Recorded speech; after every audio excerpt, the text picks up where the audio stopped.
Bonsoir à toutes et à tous. Bonsoir Marc Lavoine. Bonsoir. Nous sommes très heureux de vous accueillir pour la deuxième fois. Nous sommes également nombreux et nombreuses ce soir et je vous en remercie. Et afin de permettre à chacun de passer un moment privilégié avec Marc Lavoine, je vous propose un échange d'environ une vingtaine de minutes. En 2015, vous aviez sorti L'homme qui ment aux éditions Fayard. Dans ce livre, vous nous parliez de votre père. Aujourd'hui, vous nous proposez un texte très personnel sur votre mère, Quand arrivent les chevaux, paru chez Fayard le 15 janvier dernier. Comment ce livre est-il né dans votre esprit ? En fait, je voulais terminer les phrases de ma mère, qui n'était pas très bavarde, mais qui disait la vérité. Et donc j'ai essayé de comprendre ce qu'elle avait voulu me dire. Et donc je suis sorti chez Fayard, oui c'est vrai, parce que je leur avais promis de sortir le livre chez eux il y a déjà 7 ans, et je l'avais fait, et je ne l'aurais jamais rendu. Donc un jour ils m'ont appelé en me disant maintenant il faut rendre le livre. Donc j'ai rendu le livre et j'ai sorti. Et la question était quoi ? Comment le livre est né dans votre esprit ? Voilà, il est né comme ça. Il est né en 3 semaines, j'ai écrit le livre. Et voilà, il est né parce que j'avais envie de lui rendre hommage. J'estimais qu'elle était mal morte, et que sa vie représentait beaucoup plus que la mort misérable qu'elle a eue. Et donc, j'ai cru que j'étais responsable de ça. Et au fond, maintenant que j'ai sorti le livre, comme quoi il faut sortir les choses qu'on a dans la tête ou dans le cœur, parce qu'elles ont une résonance ensuite sur vous. Depuis que j'ai sorti le livre, je me sens beaucoup mieux avec elle. Je la laisse partir là où elle appartient à l'absolu. Et donc, ça a été un travail assez court pour écrire, assez long à sortir, et assez bon à sortir. Voilà. Les chevaux sont omniprésents dans cet ouvrage. Vous en parlez en chanson avec Brassens notamment, la littérature et la peinture avec Géricault. Qu'est-ce que cet animal représente pour vous ? Alors, c'est parti du fait que, si vous voulez, j'ai toujours été fasciné par Guernica, le tableau de Picasso. Et puis, je ne savais pas pourquoi j'aimais ce tableau. Et un jour, j'ai compris parce qu'on m'a dit ce que ça représentait. Et un jour, j'ai eu un cheval ardennais, un gros cheval de 700 kilos, sur lequel je m'allongeais parce que je ne montais pas le cheval. Mais quand j'arrivais chez moi, à l'époque, j'avais une petite maison, et il courait vers moi. Il était très attaché à moi, et moi, j'étais très attaché à lui. C'est un cheval comme les chevaux dans les contes de fées, vous savez, avec la crinière qui touche par terre, la queue qui touche par terre. C'était un très beau cheval. Il courait vers moi vraiment avec une grande élégance, et je me mettais sur son dos et je faisais la sieste. Et puis un jour, je suis arrivé chez moi, parce qu'on m'avait appelé d'urgence, et il était étendu. Et il n'allait pas se relever, il n'arrivait pas à se relever. Donc j'ai essayé pendant 4 heures de le relever avec un ami et un vétérinaire. Et puis il s'est passé un truc dans son regard qui a changé. Il me regardait, et j'ai dit à la vétérinaire, qu'est-ce qui se passe ? Il me dit là, même s'il s'en sort, il deviendra fou. Je lui ai dit, qu'est-ce qu'il faut faire ? Alors elle a pris une piqûre et elle lui a fait la piqûre. Et il est mort dans mes bras. Et je me suis souvenu de ça parce que ça m'a marqué. Et donc je me suis dit, tiens, c'est pas mal ça. Si ma mère est un cheval, c'est bien parce que l'âme passe dans l'âme de l'autre. Et que le cheval est central dans la vie culturelle. Donc j'ai découvert finalement en écrivant tout le cheval étendu dans la musique, étendu dans les photographies, étendu dans les tableaux. Partout dans l'art et partout dans l'histoire, il y a le cheval au centre des tableaux. Et donc je me suis demandé pourquoi cet animal mi-domestique, ni sauvage, ni l'un ni l'autre, mais l'un et l'autre à la fois, est capable de vous tuer, est capable aussi de vous comprendre et de vous sauver la vie. Et j'ai compris pourquoi, parce que je suis parti en Suède, dans le livre je le raconte, pour monter sur un cheval pour la première fois de ma vie. Et j'ai compris que le cheval, c'est comme la littérature. Il a du caractère, mais il faut aussi lui montrer le sien. Il y a une sorte de chose bizarre chez le cheval, c'est qu'il n'obéit pas à un maître, il obéit à un cerveau. Ça, c'est Marc Aurèle qui le dit, à travers Yourcenar. Et donc, à travers tous les auteurs qui ont traité le cheval, de Lorca, d'Aragon, de Rimbaud, tous les auteurs qui ont touché au cheval, qui ont mis le cheval dans les mots qu'il racontait, il y a cette chose-là. Quand on s'entend bien avec le cheval, alors c'était un cheval, moi le mien c'était un cheval formidable. C'est un cheval qui s'appelait, c'est un peu long, hein. Il n'y a pas de souci. C'est un cheval qui s'appelle Don, il s'appelle Don. Et donc je ne l'ai pas choisi, c'est lui qui m'a choisi. Je lui ai dit, où mon cheval? Il fait, il est juste derrière toi, il était juste là. On était 9, il y avait de la neige partout. On est parti au pas, et puis on m'a dit, on va faire un galop. J'ai dit, mais c'est pas possible, moi j'ai jamais fait de galop de ma vie. On va le faire. J'avais une selle de 9 kilos, le cheval était là. Ils sont partis, les 9 sont partis, moi je suis parti aussi. Ça a été une catastrophe. Une catastrophe. J'avais mal partout, surtout à l'entrejambe. Et donc on est reparti au pas, et là on a commencé à s'enfoncer dans la neige. Il s'enfonçait jusqu'ici, jusqu'au cou. Et je le voyais se battre comme un cheval, quoi. Et je lui parlais tout le temps je lui parlais. Et je pleurais. Bizarrement, j'étais pas triste, ni ému, j'étais connecté à lui. Je lui parlais tout le temps. Et je me figurais, je regardais aussi d'extérieur, c'est-à-dire que je me disais, fais comme si c'était un sport de glisse. Je faisais comme si c'était un sport de glisse, ce que je n'ai jamais fait d'ailleurs. Mais je me mettais à l'opposé de sa chute. Quand il partait en arrière, j'allais en avant, et je lui parlais, je lui tenais le... Et je lui parlais tout le temps, je disais qu'il était brave, qu'il était courageux. Et puis, ensuite, il y a eu la descente dans une forêt avec des arbres partout. Là, je me suis dit, comment je vais faire? Alors, j'ai fait comme si c'était un joystick, les rênes. J'essayais de viser. Ma tête allait où je voulais aller.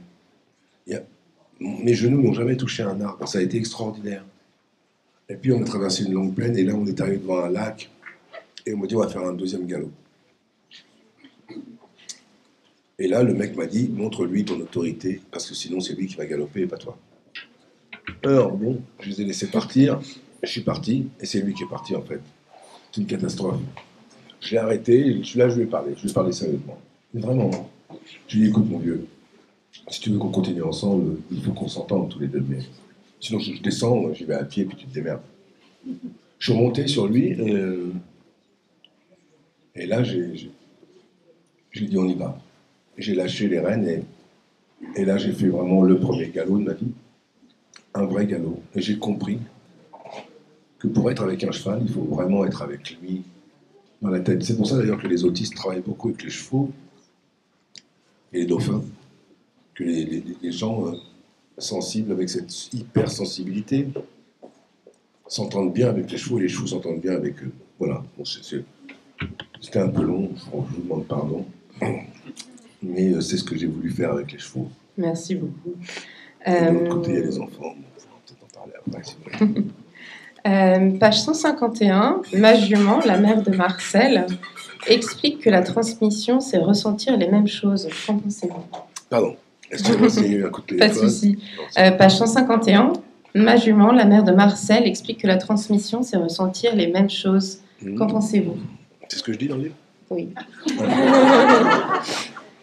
Quand elle explique que c'est le moment de la transmission et que Marcel ressent exactement les mêmes sensations. Oui, c'est-à-dire que c'est vrai que dans la... Ouais. Alors, j'invente un principe qui est entre les chevaux et les enfants. J'ai pas confiance aux adultes, moi. J'ai un problème avec les adultes. Ils me font un monde que j'aime pas.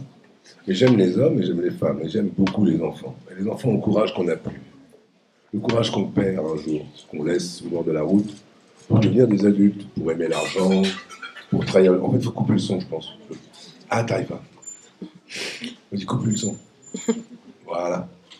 Il faut baisser le son, en fait, sur le côté de ta truc, toi. Voilà. C'est bon, là. Ou sinon, tu l'éteins.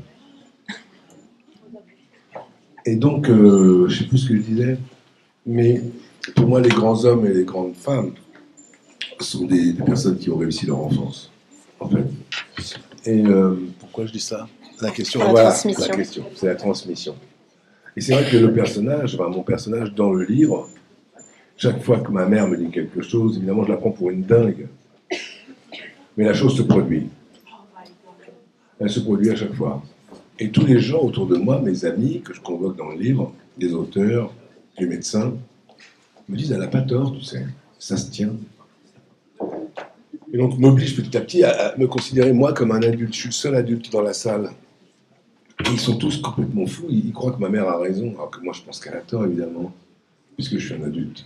Je ne peux pas la comprendre. Je ne peux pas comprendre son univers.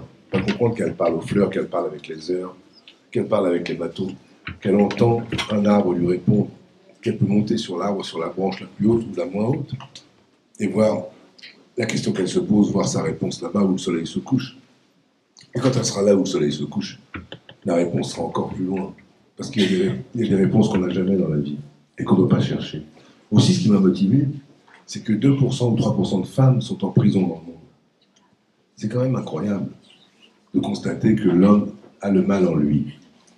Et ça m'a fait vraiment travailler sur ce sujet. En fait, c'est un hommage aux femmes aussi que j'essaye de rendre dans le livre, entre les chevaux et les enfants.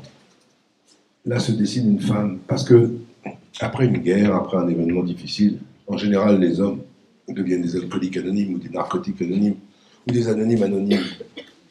Les femmes construisent la vie tout le temps. Elles ont ces mois en plus de nous qui font qu'elles sont mères dès qu'elles ont un enfant en elles. Nous, on est des pères à partir du moment où l'enfant arrive au monde.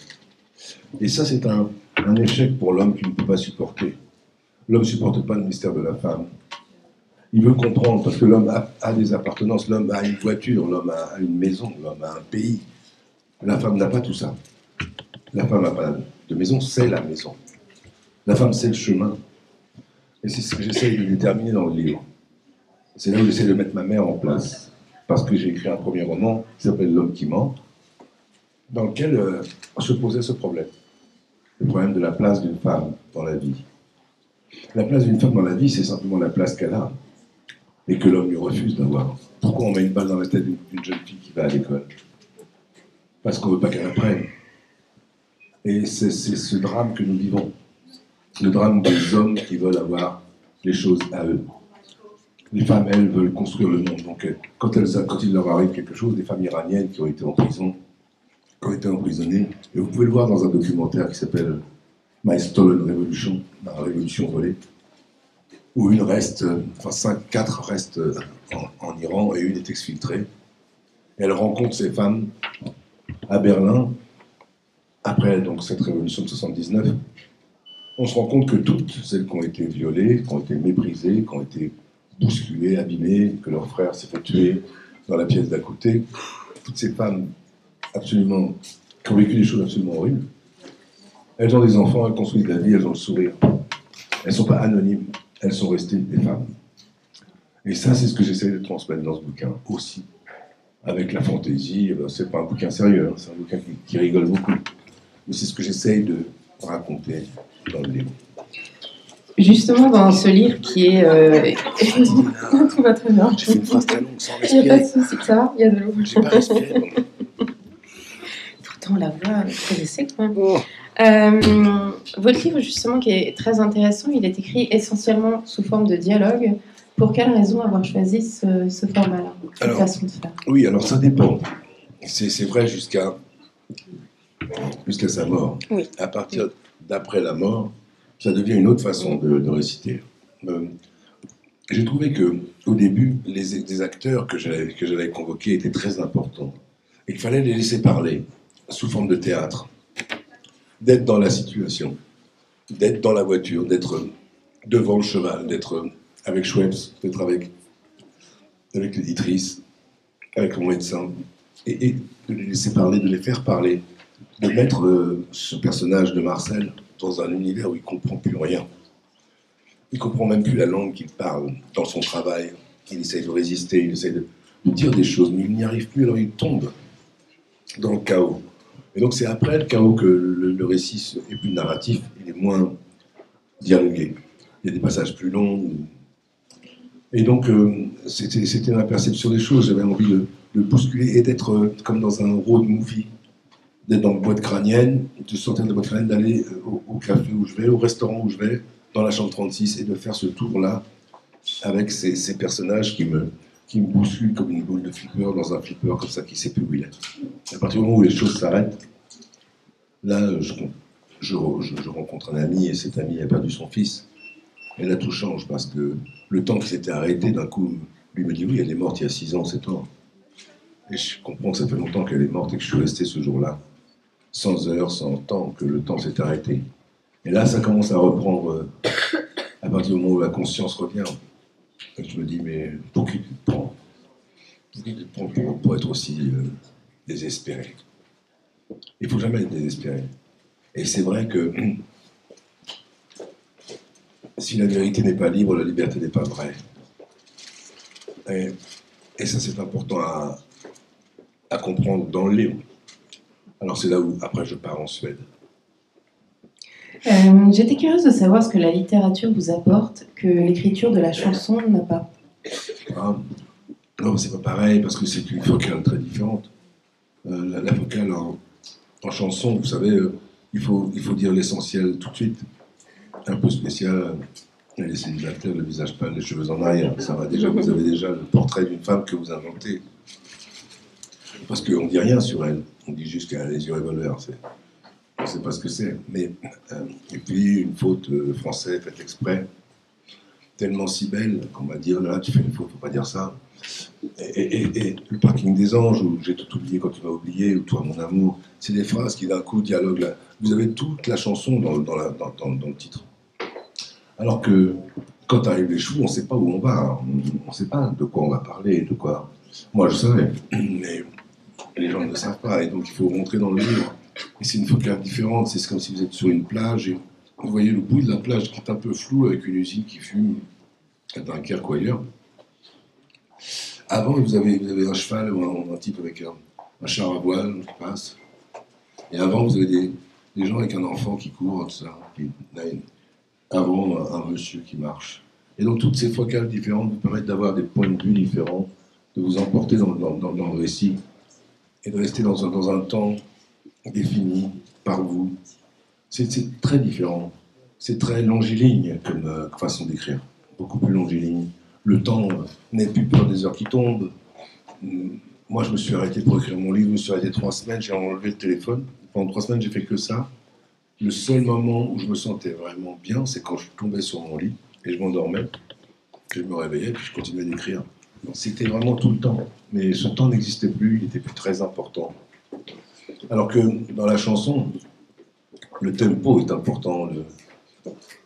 La poésie est en tempo tout le temps, donc c'est pas la même chose. On parlait tout à l'heure justement de ce récit sous forme de dialogue et j'ai pensé tout de suite à une pièce de théâtre. Est-ce que vous souhaiteriez que ça devienne éventuellement un jour une pièce de théâtre? Non, j'aimerais bien que ça devienne un film. Si je peux le faire, je le ferai. Parce que je me vois bien dans ce film. Je me vois bien le réaliser, je me vois bien jouer dedans. Je me vois bien essayer de trouver ma mère. Il ne faudrait pas que ça soit dans trop longtemps, parce que celle que j'ai en tête peut-être ne sera plus là. J'aimerais bien le filmer, j'aimerais bien la filmer ma mère. Écouter tout ce qu'elle dit, écouter tous les mots, tous les noms d'animaux qu'elle me donne. Oui, parce qu'il y en a pas mal. Ouais, des bons petits... Ça, c'est véridique? C'était véridique, ça? Oui, il y a des choses que j'invente, évidemment. Oui, bien sûr, mais il y en a quelques-uns qui étaient... Ouais. À part mon beau-merle, il y a une phrase que mon éditrice, mon attaché de presse me disait souvent. Quand je parle, elle fait mon beau-merle, etc. Mais sinon, il y a beaucoup de surnoms qu'elle me donnait. Mon petit rat, par exemple. Mon petit chat. Mon petit ours. Et tout a une définition, tout veut raconter quelque chose. Vous l'écrivez dans l'ouvrage. Il va me rester 2 questions pour vous ce soir. Des questions de libraire, parce que je suis curieuse encore. Quel est votre livre de chevet actuel? Alors, actuellement, j'en ai 2, 3. Il y a School Manifesto, qui est un livre fantastique, de Valérie Solanas. Si vous le connaissez, c'est un livre extraordinaire, il faut vraiment le lire. Certains l'ont pris au premier degré. Après, quand on connaît l'histoire de Valérie Solanas, on comprend mieux la portée de son livre. C'est un livre politique, c'est un livre de femmes. C'est elle qui a tiré sur Andy Warhol, qui a tiré 3 balles sur lui, je crois. Parce qu'elle avait été assez maltraitée, mais on comprend quand on connaît sa vie. D'ailleurs, la préface est très bien écrite. La préface est d'une journaliste qui est très intelligente, qui met bien les choses en perspective et qui vous fait comprendre le texte tel qu'il a été écrit. Aussi, je lis le livre de Marie Drucker. Marie Drucker, voilà. C'est un livre sur l'identité. C'est un livre très intéressant, avec beaucoup de poésie. Et puis voilà, donc le chemin est très beau, très bien écrit. Aussi, j'aime beaucoup lire des livres par morceaux. Alors bon, il y a les livres de poésie, évidemment, Alcool, etc., tous ces livres d'Apollinaire. Alors bon, mais il y a un livre qui s'appelle L'homme sans qualité, qui est très intéressant. C'est un peu difficile à lire, mais il faut lire des bouts, des morceaux, des fragments. Parce qu'on ne lit pas un livre... Le romancier la romancière qui est poète, c'est beaucoup plus facile à lire. Pessoa, c'est beaucoup plus facile à lire parce que c'est visuel.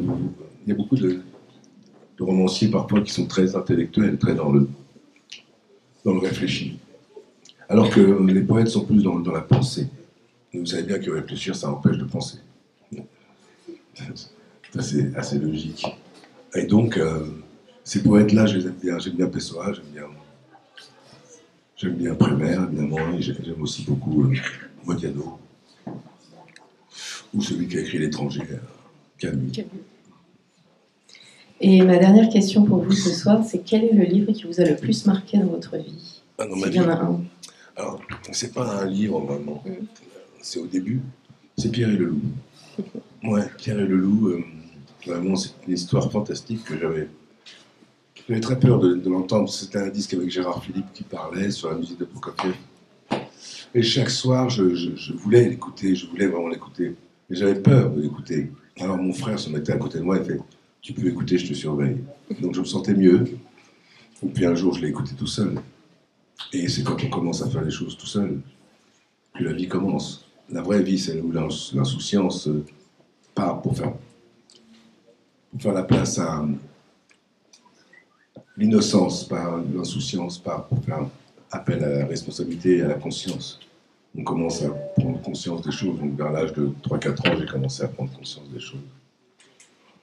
Et les choses sont belles, la terre est belle, la vie est belle. La vie est belle quand elle est belle et cela arrive souvent. Marc Lavoine, merci infiniment. Merci à vous. Je pense que c'est un très beau mot pour la fin. Merci à toutes et tous.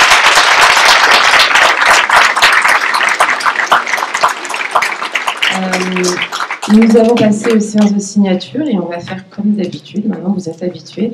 On va procéder rangée par rangée et ensuite on s'occupera des gens qui sont debout. Et je vous invite à faire connaissance avec vos voisins. Merci beaucoup. Salut, merci. Merci.